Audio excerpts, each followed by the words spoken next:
Então, a gente parou aqui, tá? Eu vou só retomar aqui. Análise de dados, né? Cuidado com essas armadilhas. Então, a gente tinha falado já de questionários que não têm resposta, né?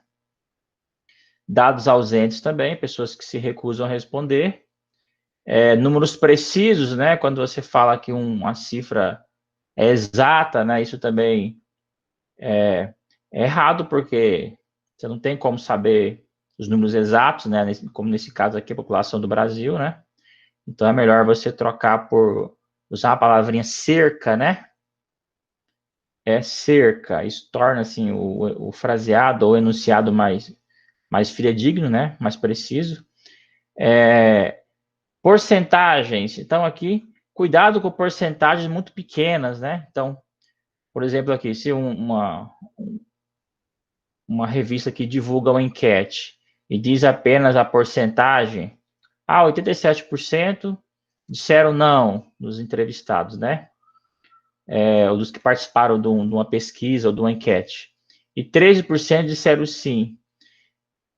E não divulga esse número, esse valor absoluto, cuidado, né? Porque só a porcentagem não diz toda a informação, né? Você precisa saber também o valor absoluto. Aí quando você descobre que em valor absoluto só 20 pessoas participaram, então é muito pouco, né? Porque aí você vai ter aqui, ó, desses só 20, né? Distribuído aqui entre os 87 e os 13. Então é muito pouco, né? A amostra é muito pequena. Fonte dos dados, essa aqui é interessante, ó. Devemos ser céticos em relação a estudos com fontes viesadas, por exemplo, quando os resultados favorecem o financiador da pesquisa. Vocês já repararam que nos artigos que vocês vão ler, lá embaixo tem sempre a fonte financiadora? No caso do Brasil, eles colocam a CAPES, CNPq, né? Geralmente, quando tem alguma agência que financia. Então, por que você coloca essa agência financiadora? Isso é importante, né? Porque se a pesquisa nada tiver a ver com a agência financiadora, isso é bom, né? Agora, você imagina lá que a pesquisa fosse digamos, a agência que financia tem um interesse. Imagina que o resultado da pesquisa, de alguma maneira, favorece a agência que financiou a pesquisa. Isso pode criar um viés, né? O pesquisador vai de alguma forma, manipular a pesquisa para que ela favoreça a agência que o financiou. Então o que acontece, então? O que você vê, geralmente, nos relatórios, nos artigos? Eles sempre divulgam a agência que financiou a pesquisa, ou que contratou a pesquisa, certo? Muito bem. Então, um exemplozinho aqui para a gente testar os conceitos que nós já vimos até agora. Ó, o Newport Chronicle fez uma pesquisa pedindo aos leitores que telefonassem para responder a seguinte pergunta. Olha só. Você apoia o desenvolvimento de armas nucleares que podem matar milhões de pessoas inocentes? Alguns de vocês podem, de cara, então, me dizer quais são as falhas nessa pesquisa? Tem 4, ó. Vocês conseguem me dizer pelo menos alguma coisa estranha? Professor, Vocês acham que é estranho? eu acho que eu consigo dizer duas. Uma que é a Opa, amostra é muito pequena, que são opa, 20 leitores. peraí um pouquinho. Vamos escrever aqui. Amostra pequena, Amostra pequena. já foi uma. Qual é a outra? Que é questão direcionada, porque ela já fala que vai matar milhões de pessoas inocentes. Acho que isso direciona o resultado da pesquisa. Olha aqui, né? Esse matar milhões, é forte, né?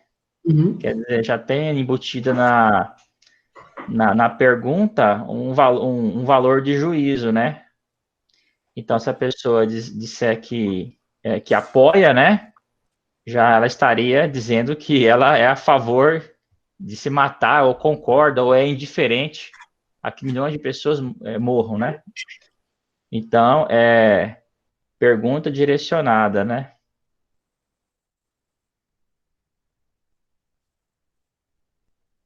Mais alguma outra? Bom, professor, tá me escutando? Tô ouvindo. Tem também a questão de estar falando que 87% dos eleitores responderam não. 87 dá um número quebrado de 20 eleitores. Não dá um Ah, número ótimo, exato. ótimo, ótimo, ótimo. Isso aí é um problema, né? Porque as porcentagens aqui, no caso, deveria ser, por exemplo, o que representa uma única resposta? É 5%, né? 5% de 20 é um, né? Então, se eu Exato. multiplicar aqui, né? Corta zero com zero, 2 vezes 5, 10, por 10, 1, né? Então, cada pessoa deveria contar como 5%, né? Então, ou seja, as porcentagens deveriam ser múltiplo de 5, né? Não poderia aparecer 87 nem 3. Deveria ser assim, 5%, 10%, 15%, 20% e por aí vai, né? Ótimo. Então, vamos escrever aqui, ó. As porcentagens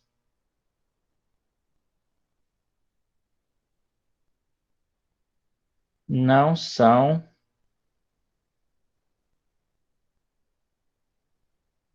múltiplas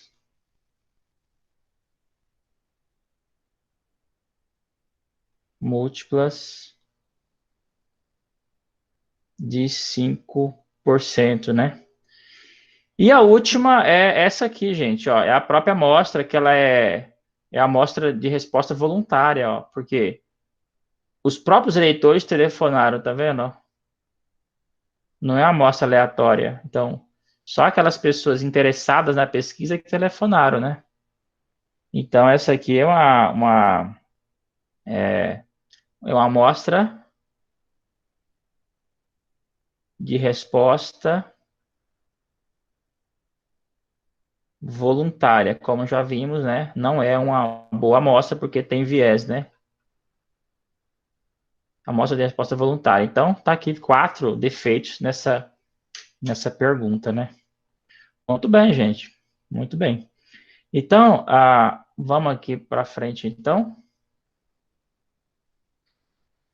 Então, aqui, organização de dados. Então, dado um conjunto de dados, como tratar os valores numéricos ou não, a fim de se extrair informações a respeito de uma ou mais características de interesse. Então, o fluxo de trabalho seria assim, né? Você faz um questionário, certo?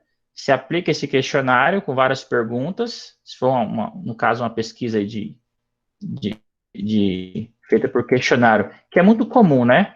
Vocês mesmos já devem ter respondido várias aí no IF. Aí você faz o que se chama de tabulação, que é pegar essas respostas, né? E organizar numa tabela. E essa tabela é uma matriz mesmo, certo? Você tem linhas e colunas. Então, e aí você vai colocar nessas colunas as características dos dados, né? Então, no caso, por exemplo, poderia ser aqui peso, idade, altura, os dados que você perguntou no questionário. Então, um exemplo típico, ó, só para vocês entenderem aqui, um exemplo típico bem simples, que eu peguei do Magalhães e Lima, é este aqui, ó. Tá só um pedaço, tá? De 1 até 20. Se vocês olharem no livro lá, tá na página 7, vocês vão ver que são 50, tá? São 50 alunos, mas eu peguei esse exemplo aqui porque tá bem fácil de entender, tá bem simples. Então, cada um dos alunos é identificado com um número, tá? Aqui, ó, o número. Aqui tá o número, certo? A turma não apareceu aqui, mas a turma é A ou B. É o sexo feminino ou masculino, a idade, a altura, o peso, né? A turma, aqui o sexo, a idade, a altura, o peso, e por aí vai, tá bom? Mas eu vou mostrar para vocês uma, vou mostrar para vocês uma mais real, uma que eu fiz, inclusive, tá? Lá no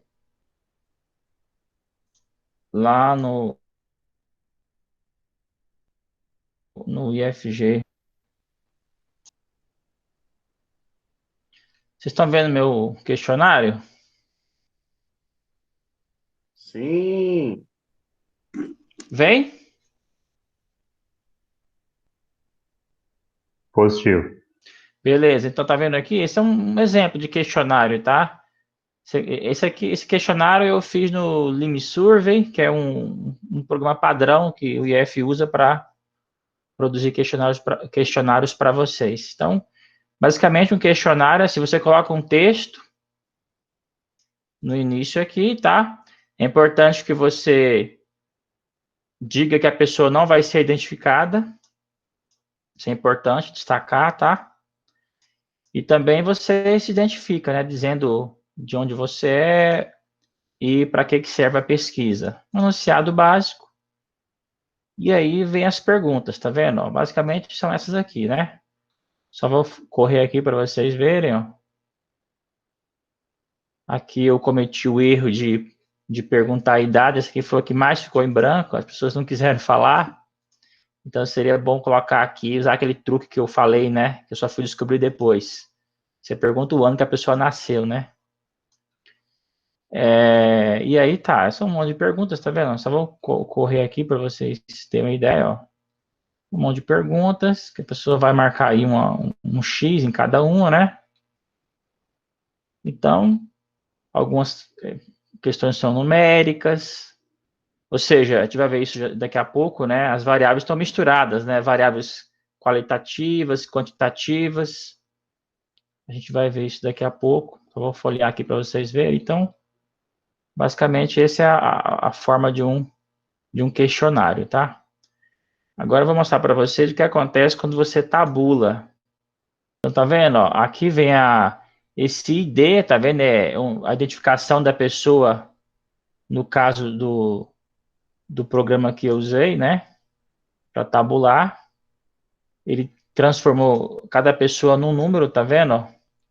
Ele pegou o total de participantes, que foram 103, tá vendo? Cada pessoa virou um número, porque a gente não tem interesse em saber o nome da pessoa, entendeu? Apenas os dados. Então, aqui, isso que é a tabulação. Mas, basicamente, então, claro, na vida real, a tabela é um pouco mais complicada, né, do que aquela que eu passei para vocês. Olha só como que ela é enorme, tá vendo? Uma tabela bem maior. Se você olhar, você vai ver que tem muitos dados em branco, tá? Então, você vai ter aqui muitos dados faltantes. É sempre assim, as pessoas elas não preenchem tudo, ó. Vão ficar muitos dados em branco aí, sem responder, é assim mesmo. Então, isso aqui está tabulado, né? O próprio programa pegou lá aquelas perguntas, né? Aquele questionário, e converteu numa tabela. Então, a gente diz que os dados estão tabulados. Mas, depois, o que foi feito com esses dados tabulados? Foi feito gráficos. Eu vou mostrar para vocês quais foram os gráficos feitos, tá? Talvez esteja um pouco pequeno para vocês aí, mas só para vocês terem uma ideia. Tá vendo? Ó, as perguntas foram convertidas, o próprio programa fez isso, ó. Ele converteu em gráficos. Então, aqui algumas foram feitos gráficos, outros tabelas, mas aí com base nesses gráficos, ó, são gráficos simples, tá? Não foi nenhum tipo de pesquisa sofisticada. Esse gráfico de barra já atendeu o que a gente queria, já nos atendeu, tá? E com base nesses gráficos, a gente fez um relatório. Examinando esses gráficos, a gente pôde aí tirar diversas conclusões sobre os dados desses alunos. Tá bom? É claro que na hora de escolher a pergunta, né, o segredo está nas perguntas. Você já vai escolher as perguntas, de algum modo você já tem algumas hipóteses na sua cabeça, que você imagina que seja, né? E vai canalizar essas. Você vai criar esse questionário, foi eu que criei.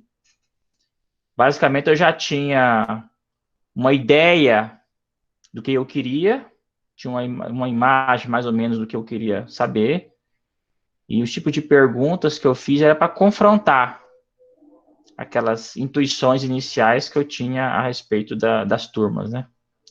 E aí, então, basicamente é esse o processo, tá? Esse LimeSurver é um programa que o IF usa para fazer essas pesquisas, né? Mas provavelmente deve ter algum outro aí também, um dia vocês precisarem, né? Vocês vão encontrar e a forma de funcionamento é basicamente o mesmo, né? Ele transforma as perguntas, tabula, vira uma matriz grandona, a partir dessa matriz são feitos os gráficos. Professor, deixa eu fazer uma pergunta. O senhor tinha falado aí na questão das amostras, né? Amostra pequena e tal é uma situação meio complicada que pode não refletir a realidade. Qual o critério que normalmente é utilizado para estabelecer o tamanho da amostra que eu tenho que pegar no montante geral? Igual, por exemplo, tem eleições, né?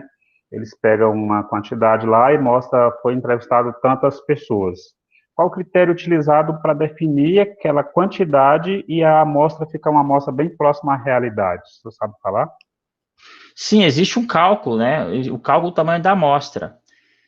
Está previsto a gente ver isso mais à frente no nosso curso, mas para isso você tem que ter uma ideia de qual que é a distribuição. Por exemplo, se for uma distribuição, como se diz, normal ou em forma de sino, digamos que você já tem uma ideia de qual é a natureza geral da distribuição dessa população. A partir daí é possível você calcular, sim, o tamanho da amostra. Existe um cálculo que te dá o tamanho da amostra. A amostra é essa, de tal maneira que você não precisa pegar uma amostra muito grande, muito maior do que aquela, porque seus resultados não vão melhorar. Existe um tamanho, você pode calcular o tamanho da amostra, e não adianta você dobrar, triplicar, quadruplicar aquele valor, que a pesquisa não vai melhorar. Existe, por assim dizer, um tamanho ideal. Então, isso pode, sim, é feito, chama-se o cálculo do tamanho da amostra. Ok, professor, obrigado. Então, gente, vamos voltar para cá. Então, vamos... Então, essa aqui, eu peguei essa tabela, na verdade, o autor não fala se ela é feita com dados reais, tá? Então, ele não fala isso, provavelmente não é, mas, de qualquer modo, ela tá bem pequenininha e bem simples, tá pequenininha, né? Simples, né? Dá para a gente raciocinar em cima dela aqui, para a gente entender os conceitos. Muito mais fácil do que pegar uma tabela igual essa que eu acabei de mostrar, que é muito grande, né? Então, veja, mas você vê que é a mesma coisa, o princípio aqui é o mesmo, né? Você tem que as linhas, são os entrevistados, e essas variáveis aqui, que são as colunas. Vamos falar um pouquinho mais dessas variáveis, tá? Vamos aqui entrar um pouquinho na teoria dessas variáveis, tá? Então, olha, a variável é uma característica do dado, tá? Como a gente viu lá, é peso, idade, altura. Então, são as perguntas que você faz, né? Isso você pode pegar essas respostas e classificar ela como variáveis de diversos tipos. E de quais tipos podem ser essas variáveis? Né? Quais tipos principais elas podem ser? Elas podem ser qualitativa, então, pegar a primeira divisão, ó, qualitativa e quantitativa, tá bom? Então, o que que seria uma variável qualitativa? É quando ela expressa uma qualidade. E o que, por exemplo, aqui, masculino e feminino. Se você voltar para cá, ó, o que seria uma variável, um exemplo aqui na tabela, uma variável qualitativa. Seria aqui, por exemplo, ó, a turma. A turma é uma variável qualitativa, porque não é número, né? É turma A ou turma B. O sexo também é uma variável qualitativa, porque é masculino ou feminino. E o que seria uma variável quantitativa? Uma variável quantitativa é uma variável numérica, tá bom? Então, lá a gente tem também diversas variáveis quantitativas, que, por exemplo, a gente tem a idade, a gente tem a altura, a gente tem o peso, são todas variáveis quantitativas. Agora, essas variáveis qualitativas, elas podem ainda ter uma outra divisão, tá? Que elas podem ser, então, nominais ou podem ser ordinais. Então, o que é nominal? Nominal é quando não tem uma ordem, tá? Eles não possuem ordem. Então, quando essas variáveis essa variável não tiver ordem, esses dados não tiver uma ordem, a gente diz que ela é nominal. Então, por exemplo, os rótulos, né, categorias, por exemplo, masculino e feminino, né? A gente acabou de ver que masculino e feminino é uma variável qualitativa. Ela seria nominal ou ordinal? Seria nominal, porque não tem uma ordem. E a turma, lá, que a gente viu, também a turma era uma variável qualitativa. Ela é nominal ou ordinal? Ela é nominal, porque também não tem uma ordem, né? Já ordinal, o próprio nome já diz, né? Esse ordinal vem de ordem. Quer dizer, esses dados podem ser ordenados. Vamos lá pegar um exemplo de uma variável qualitativa ordinal. Vamos pegar aqui, por exemplo, ó. A gente pode ver ela bem aqui, ó. Vamos ver aqui o que significa, ó. Tolerância ao cigarro, tá vendo, ó? Ela é uma variável qualitativa ordinal. Porque percebe que dá para você colocar uma ordem, ó. Você tem um indiferente. Quer dizer, aqui é a tolerância ao cigarro, né? Então, a pessoa não fuma, mas aí ela perguntou qual é o nível de tolerância dela. Ela é indiferente. É o I, né? O I representa indiferente. Ela colocaria a letra P se ela se incomoda um pouco. E M se ela se incomoda muito. Tá vendo que existe uma gradação aqui? Existe uma gradação do menor para o maior? Como existe essa gradação, a gente diz que essa variável ela é uma variável qualitativa ordinal, tá bom? Então, cabe aqui uma observação, gente, que é a seguinte, ó. Não é porque a variável, né, está sendo expressa numericamente que ela vai ser sempre quantitativa, tá? Nesse caso, ó, por exemplo, essa variável id, tá vendo, ó? Ela não é quantitativa. Por que ela não é quantitativa? Porque esses números não representam quantidades. Eles representam nomes de pessoas, tá bom? Portanto, apesar de estar sendo representada por números, essa variável id não é quantitativa, ela é qualitativa, tá bom? Então, prosseguindo aqui, a gente tem também uma divisão para as qualitativas, ó. As quantitativas, tá? As quantitativas podem ser discretas ou podem ser contínuas. É fácil aqui a gente perceber a diferença, ó. Discreta quer dizer que eu posso contar. Então, o modelo matemático, né, que vai representar a variável quantitativa discreta, vai ser os números naturais. Elas vão ter como resultado uma contagem. Essa contagem ela pode ser finita ou pode ser infinita, tá? Mas o fato é que você vai ver sempre uma contagem. 0, 1, 2, 3, assim por diante, tá? Ao passo que a contínua, o modelo matemático para essa variável são os números reais. Então, os valores dessa variável vão ser sempre resultado de medidas. Então, enquanto que na discreta o resultado dessa variável vai ser uma contagem, na contínua o resultado vai ser sempre uma medida. Por exemplo, medida de tempo, medida de peso, tá bom? Altura, são todas variáveis contínuas. E essa variável vai tomar sempre valores em intervalos, geralmente, tá? Intervalos reais. Sim, por exemplo. Então, por exemplo, aqui, se a gente pegar como exemplo aqui, por exemplo, ó, vamos olhar aqui para as quantitativas. Então, por exemplo, se eu olhar para a idade, a idade aqui está sendo expressa em anos, né? Então, por um lado, você poderia dizer, sim, que ela é discreta, né? Porque você está contando somente em anos, tá? Mas, digamos, se você começasse a medir essa idade em, sei lá, em segundos, né? Aí você já estaria passando por modelo contínuo, tá bom? Então, assim, existe uma certa flexibilidade, tá, gente? Não é uma coisa assim tão rígida, né? Mas, a princípio, o tempo é uma variável contínua. É porque aqui o que está em jogo é a unidade, né? Se fosse medido em segundos, né? O tempo de vida de uma lâmpada. Geralmente, você vai medir lá em segundos.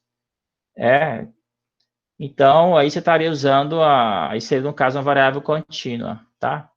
Então, ó, no caso da altura aqui, é mais conveniente você tratar ela como contínua, né? Porque tá vendo que agora está aparecendo aqui números quebrados, né? Então, contínua. Número de filhos, claro, aqui vai ser discreta, né? E por aí vai. Vamos aqui, então, falar um pouquinho das características dos dados, tá? Então, esse estudo vai começar aqui agora, mas a gente vai falar mais para frente, aliás, na aula do sábado, né? Eu vou falar mais coisas a respeito de cada um desses itens. Então, por exemplo, a característica dos dados, então, a primeira característica é o centro. Então, o que seria o centro? Centro seria um valor representativo ou médio que indica onde se localiza o meio do conjunto de dados. Então, imagine agora que você está lá com... Gente, então vamos pensar aqui nos dados, estamos pensando agora aqui nas variáveis quantitativas, tá? A maior parte do nosso estudo aqui está quase sempre direcionado para variáveis quantitativas, tá? Então, por exemplo, aqui você tem, então, pensa aqui, quando eu falo dados aqui, pensa num conjunto de valores, tá? Pode ser, por exemplo, a altura daqueles alunos. Então, esse centro, por exemplo, deve ser a média aritmética. Você pega todas essas alturas dos alunos, você pega a média aritmética. Essa é uma medida de centro. Ou você poderia pegar a mediana. A mediana é o valor que separa os dados no meio. Assim, metade dos valores, 50% dos valores ficam abaixo desse número. E, claro, outros 50% dos valores vão ficar acima. Então, isso é a mediana. Então, por exemplo, a mediana é outra medida de centro. Variação. Outra característica dos dados é a variação. Então, variação, uma medida de quanto os valores dos dados variam entre eles. Então, o centro aqui, ele tem a ver só com, por exemplo, a média, né? Você pegou lá a média. A média não diz nada sobre o quão esses valores estão distantes um dos outros. Pode ser que dois conjuntos de valores, né, um desses conjuntos seja bastante concentrado e tem uma média lá, digamos, uma média 10, e outro conjunto de dados sejam bastante espalhados e também eles tenham lá uma média 10, isso é possível. Então, essa medida de centro, ela não captura a variabilidade do conjunto de dados. Então, para isso, então, enquanto que, deixa eu colocar aqui, então, enquanto que aqui um exemplo seria a média, centro, a média ou a mediana, por exemplo, seria 2 medidas de centro. A variação, aqui a gente tem uma coisa chamada variância. A variância vai capturar essa variabilidade dos dados. Variância, e a raiz quadrada dela também faz isso, que é o desvio padrão, tá? O famoso desvio padrão. A outra característica é a distribuição. Então, a distribuição, a natureza ou forma da distribuição dos dados no conjunto dos valores. Então, tal, por exemplo, aqui em forma de sino, uniforme ou assimétrica. Então, começar por essa uniforme aqui, ó. Se vocês pegar o talão de energia de vocês, se vocês verem lá, eles colocam lá um gráfico, né? Repare lá que existe um gráfico em forma de barras com o consumo de vocês, de todos os meses do ano, né? Ou lá dos 12 meses anteriores. Pelo menos quando eu olho o meu talão, eu vejo uma distribuição uniforme, porque em cada mês eu consumo mais ou menos a mesma quantidade de quilowatts, né? Eu não, assim, exceto, por exemplo, nas férias, né? Quando eu viajo, mas fora esse período de férias, o meu consumo de energia é mais ou menos constante, né? Logo quando você recebe uma visita e aumenta o consumo, mas em geral é um bom exemplo de distribuição uniforme, ou seja, é uma distribuição cujo gráfico de barra, e a gente vai ver isso, tá? Ou histograma, que a gente vai ver também, é uma coisa assim, tá? Uniforme, ó. Uma coisa, você tem aqui um gráfico, quando você faz o gráfico aqui, ó, ele fica uniforme, tá? Em forma de sino, já seria uma distribuição, já assim, ó. O que seria em forma de sino? Começa assim, valores pequenos, atinge um pico e depois vai caindo, ó. Eles chamam de forma de sino, porque de fato, ó, se você passar uma linha aqui, conectando o topo dos retângulos, parece um sino, tá vendo? Então, essa seria a forma como esses dados se distribuem. Aqui dois exemplos, né? Uma distribuição aqui, no primeiro caso, uniforme, e no segundo caso, em forma de sino, tá bom? Esses valores atípicos, ou outliers, são valores amostrais que se localizam muito longe da maioria dos outros valores amostrais. Por exemplo, às vezes eles podem ser simplesmente erros, né? Imagine que você está lá, sei lá, tem uma caixa lá de abacaxi, né? Imagina uma caixa cheia de abacaxi. Aí você pesou todos os abacaxis, né? Aí cada um deles deu um. Aí você tabelou, alguém fez isso para você, tá aqui o peso dos abacaxis. Aí, mais ou menos, abacaxis tem mais ou menos uma medida que não fica muito longe, né? Aí apareceu lá uma medida assim, 5 quilos, né? Enquanto que todos os abacaxis, digamos assim, estariam pesando lá sei lá, de repente 1,5 kg. Aí tem um que aparece assim, 5 quilos ou 10 quilos. Então, esse é um exemplo de outlier. Porque é um valor atípico, ele destoa de todos os outros. Então, esses outliers, eles podem influenciar bastante, por exemplo, essas medidas de centros aqui, ó. Eles podem ter um efeito aqui. E se você pensar que a origem deles podem ser simplesmente erros de medida, seria bem desinteressante que um erro de medida afetasse a sua medida de centro, a sua média, né? Isso não seria conveniente, né? Que esse abacaxi de, sei lá, 10 quilos puxasse a sua média lá para cima. Ele estaria estragando toda a média, né? Estaria estragando o peso de todos os outros abacaxis. Então, existem gráficos que lidam, existe Existem medidas que lidam bem com esses outliers, tá? E gráficos também. A gente vai ver um gráfico chamado Boxplot, que ele é muito útil para você destacar quem são esses outliers, tá bom?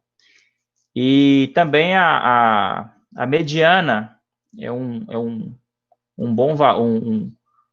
uma medida, tá, de centro que ela não é muito afetada pelos outliers, tá? Ao passo que a média é. Então, e por último, uma outra característica é aqui o tempo, né? Porque alguns dados, eles sofrem alteração no tempo, tá? Então, vai existir geralmente esses gráficos que sofrem, esses dados que sofrem alteração no tempo, geralmente você coloca aqui um eixo, né? Um eixo aqui para representar o tempo. E alguns outros gráficos não capturam essa noção do tempo, tá? Por exemplo, a gente vai ver um gráfico bastante importante, que é o histograma, tá? Que é justamente esse exemplo que eu fiz aqui, tá? Aqui para dar o exemplo para vocês da distribuição em forma de sino. Ele, por exemplo, não captura essa variável tempo, mas os mais importantes que a gente vai trabalhar aqui, tá? Vão ser esses 4 primeiros aqui, tá bom? A gente vai nas próximas aulas definir direitinho quem são esses, que são essas medidas, tá? Vamos também encontrar os gráficos e vamos entender como é que essas medidas são representadas nos gráficos, né? Tá bom? Então, é isso, gente. Deixa eu voltar para cá.